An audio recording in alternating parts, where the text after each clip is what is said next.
If you're carrying a heavy heart because of betrayal or disappointment today, please grab a journal and let's talk about it. Let's talk about the spiritual weight you've been holding on to and how you can start to drop it. Someone tried to destroy you and you did nothing to deserve it. As a matter of fact, the person that hurt you is someone you actually tried to help or bless. God sent this message because holding on to that anger isn't hurting that person. It's draining you. If you're tired of feeling disappointed, let's talk about how to actually get your peace and in some cases, even your health back and your joy. Let's have a heart-to-heart about how to stop feeling hurt when you never got an apology. Because God will lead some people to apologize, but because they have pride, because of shame, they will refuse to do so. But where does that leave you? Are you supposed to stay in this state of being confused, resentful, because you feel like you're not getting closure? No. So I want you to start to think about what areas of bitterness still need healing. Bitterness is an emotional state of lingering resentment, anger, or disappointment that comes from unfulfilled expectations, injustices, or betrayals. It acts like a slow poison and it hardens your heart. It prevents you from having genuine joy, and it's dangerous. And do you know why? Because the joy of the Lord is your strength. Come on now. And if your joy is drained, your physical and your mental strength is drained too. You see, your strength is related to your joy. So bitterness can make you feel physically weak when it begins to slowly poison you. I want to give you a few examples of some common areas of bitterness because I want you to reflect on some areas of bitterness that you still need healing from, that the Lord is going to begin to heal you from when you start releasing them. And I'm going to give you some practical steps on how. Let's talk about, really quickly, relationships and family. Do you have a resentment because someone cheated on you? Have you ever gone through a harsh breakup? Are you feeling used or unappreciated? What about family problems? Are there any rifts or did you witness favoritism during your childhood that you've kind of like pushed deep down inside and haven't ever really dealt with? Were there any inheritance disputes or estrangement in your family? What about parenting struggles? Bitterness from feelings of being unappreciated by grown children, or even feeling unappreciated by parents. Are you dealing with something heavy that you have not acknowledged yet? Have you ever felt like you've had an unacknowledged burden of caregiving when all of the burdens fell on you to be the caregiver and no one ever really pitched in? They just took it for granted that you would. Have you ever felt frustration from that? Well, if that's not in your area, what about the workplace? Have you ever been passed over by for a promotion? You know you have more experience than Jill. You know that you've been here way longer than John. And yet you're passed over for a promotion that you know and everybody else knows that you deserve. Come on now. Even if it's just a raise. You might hear somebody bragging about a bonus or raise that they've gotten and you haven't gotten anything in years. What about workplace injustices? Can you harbor anger about office politics or being undermined by colleagues? What about if you have to get up and go to a toxic, harsh work environment where it's abusive, emotionally abusive, where people pick on you, they're gang stalking you? Okay.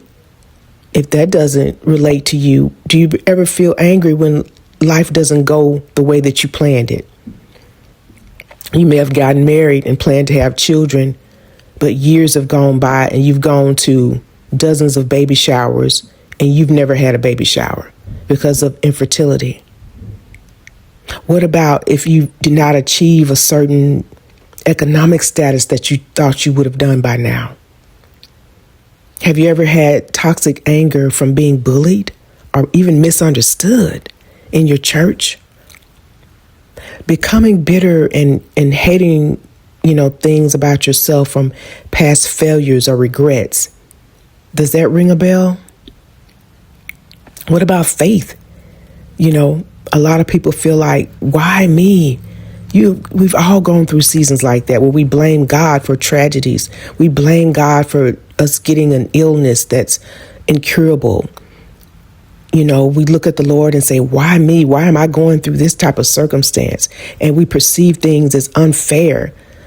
Have you ever watched somebody who is living the wrong type of lifestyle? They're coming against you in the spirit and they're seemingly succeeding while you're suffering for doing the right thing? That can leave some disappointment. That can stir up some anger. That can make you feel sad, even if you're ignoring it. But letting go of resentment is a process. It prioritizes your peace over the actions of the people that hurt you. It's about freedom in your emotions. It's not about excusing their bad behavior. It's not about excusing the things that you've gone through.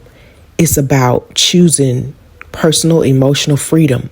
So let's talk about mental strategies to help you to let go and even practice forgiveness, because you've got to make some type of closure, even if the closure is not the way you expected it. Okay.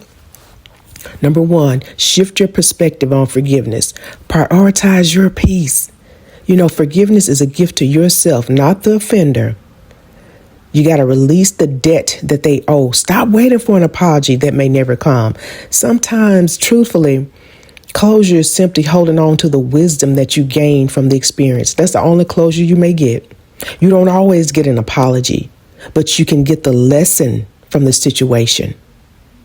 It's possible to separate from reconciliation. You can forgive someone without letting them back into your life, unless God leads you to reconcile. So ultimately, the goal is not to break relationship with people or family or loved ones, but to break the agreement with the hurt and the bitterness that the relationship caused, unless God tells you to disconnect. He may tell you to forego, to, just put that on the altar. It may be a situation of where you're in danger. It may be a situation of where God is telling you to move on, and that particular soul tie is bringing destruction. So there are situations when there are not reconciliation, but you still can forgive. Acknowledge the cost, recognizing that holding on to anger, it ain't doing nothing but hurting your health. And pardon my language, breaking verbs, is only hurting your health. It's not hurting anybody else. Number two, process the emotion safely. Name the pain. So first you got to identify the exact boundary that was crossed with you.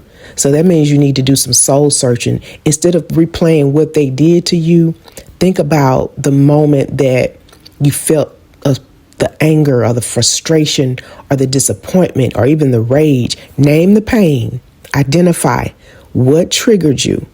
Next, you have to allow the feeling, allow the anger to surface. If you need to cry, if you need to scream, do that.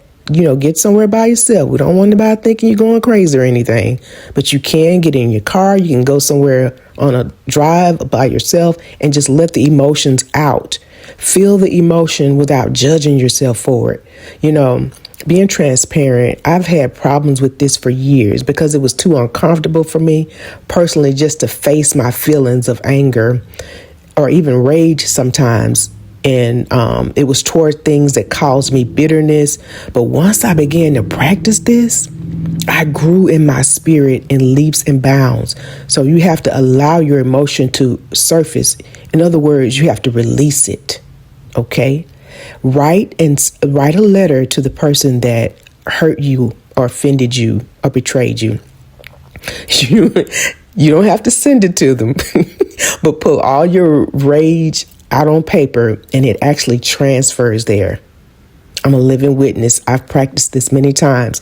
I wrote a letter to the people who've hurt me, and then I burned it up. I didn't send it to them. If you feel led to confront someone peacefully, or, the Lord will tell you to do that sometimes, that's fine. But a lot of times, this is just for your peace. Vent with boundaries. I love what the prophet Moses did in Exodus 15, verses 23 through 25. So when he was met with a difficult circumstance, he led the people out of Egypt. He led them through the Red Sea, but they got to a desert place where there was no water. So people were crying. They were complaining against Moses. So Moses, he went to God and he cried out to God. So what we learn from that is that when you're faced with impossible situations, we need to talk to God about it. We need to cry out. We need to vent to him. Honestly, it doesn't have to be pretty or polite. Yes, it can be respectful, but you can be truthful. If you need to talk to a trusted therapist, you can do that. That's okay. No judgment there. Or you may have a friend that you can talk to without dwelling on it endlessly. You have to have a limit. You can't just keep going to them talking about it over and over, because it'll prolong the healing process. So let me say this. Choose wisdom when you're thinking about venting to friends, because not everyone deserves to know your private struggles. This person, sometimes you may choose someone who still needs healing or deliverance or maturity in a certain area, and it could backfire if you tell them something, if you entrust them with something private. So pray about who to vent to, especially if you're a leader in any type of capacity. All right. Number 3, reframe the narrative. Recognize that the people who hurt you are humans. They've had traumas, they have limitations, and you don't have to excuse them for it, but you humanize the offender. Decenter yourself. Realize that hurtful behavior is a reflection of other people. It's not about your worth. It doesn't define you. It doesn't stop you from where you're going. People don't have to like you in order for God to bless you. And it's certainly not going to stop you from completing the assignment on your life. So decenter yourself. Find the growth. Focus on resilience. Focus on boundaries you gained from the experience. That goes back to us talking about closure. Getting wisdom from the situation, not necessarily an apology, and stop rewinding. So gently start redirecting your mind when you start replaying, like I know we all do. We sit up and think about what somebody did and said. We have to stop that. Stop watching the memory and listening to the words in your mind over and over. Say, Lord, I put the blood of Jesus over these memories. Renew me, even though this happened. Make it like it never happened. Heal me so that I don't feel it. Okay. And then lastly, commit to moving forward.